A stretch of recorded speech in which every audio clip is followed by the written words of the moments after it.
من تو هر پرواز که 6 الی 8 دقیقه مدت زمانش هست میتونه تا 2 هکتار سمپاشی انجام بده. سیمرغ S20 یکی از پرنده‌های بدون سرنشین در حوزه کشاورزی است که به همت متخصصان شرکتی دانش بنیان در مشهد طراحی و ساخته شده است. تولیدات سمپاشمون توی سمپاش 10، 20، 30 و 50 لیتر و جدای از اون پاشش جامد به عنوان بسپاش و کودپاش فعالیت داره.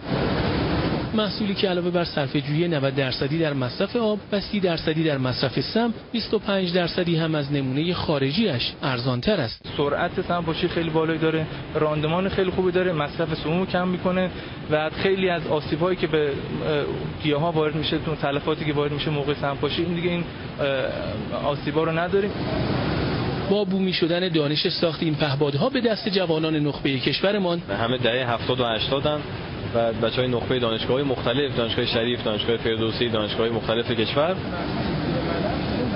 حالا با حمایت‌های سازمان علمی فناوری و پژوهشی بسیج، نخستین کارخانه تولید پهپادهای غیر نظامی شرق کشور با حضور معاون علوم تحقیقات و فناوری ستاد کل نیروهای مسلح افتتاح شد. 8 خط تولید داریم.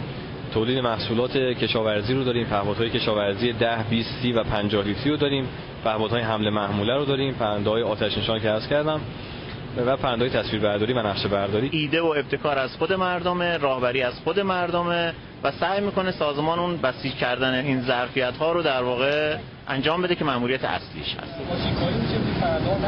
با هدف حمایت از شرکت‌های دانش بنیان فعال در حوزه ساخت پهپادهای غیر نظامی، سازمان هواپیمایی کشور هم پای کار آمده است. واردات انواع مختلف پهپادها رو ممنوع و محدود کرده که این دوستان بتونن انشالله با توان بهتری به تولید خودشون ادامه بدن و همچنین پلاک‌گذاری مختص دوستانی هست که در حوزه تولید پهپاد دارن فعالیت میکنن. با راه اندازی این کارخانه تولیدی برای 70 نفر به صورت مستقیم و 100 نفر هم به صورت غیر مستقیم شغل ایجاد شده است. به همت متخصصان این شرکت دانش بنیان سالانه زمینه تولید بیش از 2000 پهپاد حوزه کشاورزی در این مجموعه فراهم شده است.